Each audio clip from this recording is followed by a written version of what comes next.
Hi, everyone. I'm April Callis-Birchmeier. I'm a certified change management professional and project management professional, and I love talking about organizational change and how much it impacts everybody around us when we go through any type of organizational change. And I was thinking about this quite a bit today because I was outside and it was gorgeous, and the weather is finally beautiful here in Michigan. And one of the things that it reminded me of was the difference between change and change management.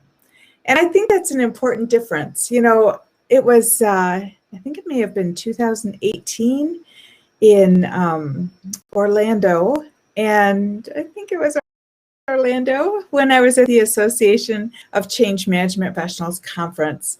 And this was a conference that I love going to every year. And we had Simon Sinek, many of you know Simon Sinek, as our closing keynote speaker. And Simon came out and he said, "Nobody likes change management. I don't know why any of you are here. Nobody wants to change and nobody wants to be managed." And I agree. I completely agree. Nobody wants to be managed, and change is tough. It's not something that we can control. It's not something that we can manage, if you will. So I recognize when he had stated this kind of first thing out of his mouth at our conference, how critically important it is to recognize that that's true. And yet, you know, I'm a change management advocate. I think it's incredibly important to provide some guidance and assistance to people as they move through change. Because when we provide that guidance and assistance as they go through that transition of change, we help them to be able to accept the change and adopt it more quickly.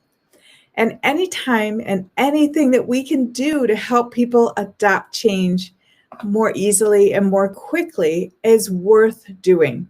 It's worth spending your career on. So I think that it's an interesting concept, really, in a day like today when I can see clearly in front of me the benefits of change as it warms from winter here in Michigan to beautiful spring day. I can absolutely say the benefits of change are good. And yet, the benefits of the change come with a lot of extra effort in the sense that there's so much to do outside. I think I don't know if you've seen my live streams before or are part of my newsletter, but I'm kind of a transplanted city slicker. I'm a little bit of a Green Acres girl. I always lived in the city, and I enjoyed it very much. But one of the things that's been interesting to me is that for the past 5 years, I've been out in the country and we have property. And so you can see the physical changes and know the physical work involved in having a place that all of a sudden turns from winter to green grass and dandelions and trees sprouting everywhere. In fact, today I was on a walk down the driveway and was able to free a number of trees from their fencing. They had been fenced to protect them over the winter from deer. We have so many deer that come and like to rub their branches, their antlers as they're growing on the trees, and they destroy the trees. So we had fenced off these trees to help protect them. And now, however, everything's growing, and these poor trees were all fenced in, and you could see they were all just as tight as could be in this little circle of fencing. So I was quite happy to be able to free the trees. It also reminded me of the importance of helping people move through transition. And moving through transition is not easy. It's not for the faint of heart, and yet it still is a really critical piece to being human. We have to transition from one phase to the next, and it's not a simple and easy and comfortable thing to do. I was thinking of this as I sat outside and looked at the trees and listened to the birds and felt the warm sun on my skin.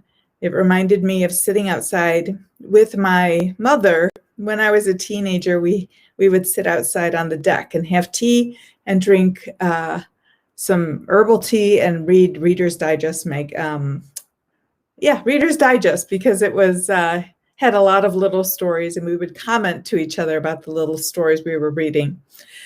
And I was envisioning that moment when I remember as a teen being somewhat bored from sitting there and drinking tea and reading Reader's Digest, and yet sometimes relatively content, because it didn't seem as though anything could disturb us. You know, we were just in this perfect spot with the sun and the birds and the air blowing on us, and we were reading and having tea together.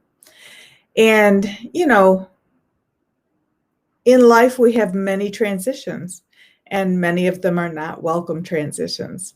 My mother is now has Alzheimer's, and I enjoy sitting with her and I enjoy holding her hand, but we can't go outside because she doesn't enjoy the outside, and we can't really share the reading material, but we still like to hold hands together.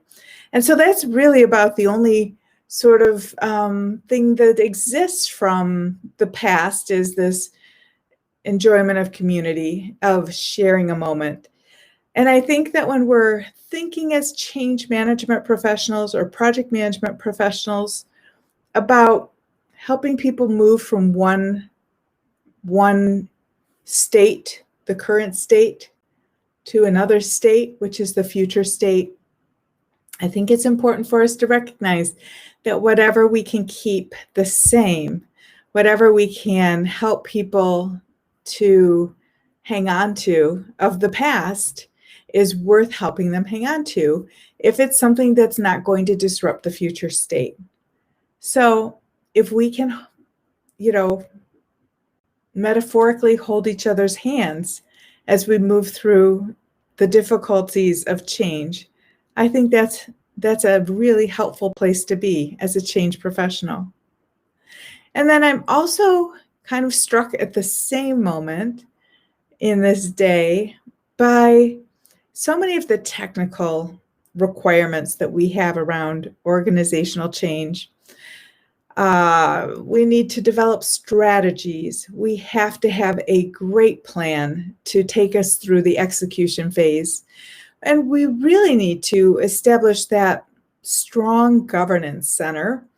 And I had a fabulous conversation with a group of people about a week ago, talking about the importance of not doing everything for our sponsors, of not taking on the sponsorship job by spoon feeding our sponsors, our leaders who have to support the change, with details of events and information and how we want them to say something.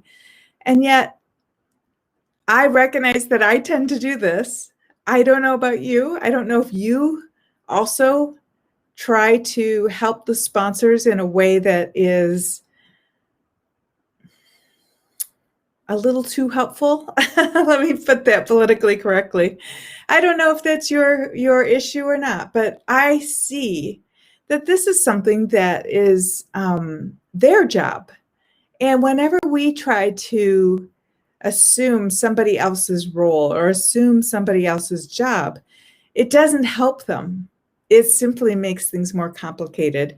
I know that there's a term called, now I'm forgetting the term, but I think one of the things is kind of co-opting somebody else's role. When we are kind of co-opting what they should be doing and we're doing it for them, it's not helpful to them because they need to do that role, especially our leaders. That's their job and that's their role, and they need to step into it. And we're also not helping ourselves, because as change and project professionals, we already have a lot to do. There is so much going on all the time. and to execute the change management plan, to keep our ear to the ground, and to be able to complete the deliverables so that our end users and our stakeholders are really seeing all that needs to happen for them to adopt the change. I think when we take that sponsor role away and we start to kind of try to fill that ourselves as well, we're really doing a disservice to our end users and stakeholders, because the more people, the more leadership, and the more options they see available to help them move through that transition of change, the better. And by assuming that role, or kind of assuming that role, I think that we take away some of those options. And we also take away the power that's already in the organization with the leadership. And just because a leader isn't necessarily leading change the way that I want them to lead change, doesn't mean that their leadership of change is ineffective. It could be completely effective in that organizational structure. So these are thoughts on my mind today. I wanted to think about the difference between change itself and change management. You know, change itself is inevitable.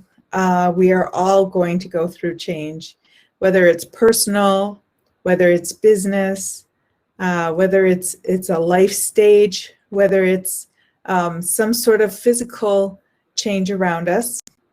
And we're also going to have to go through some sort of organizational change, and recognizing that there are ways to help people move through that change is essential. I have my Ready, Set, Change Mastery 101 class is opening this week. I'm very excited about that.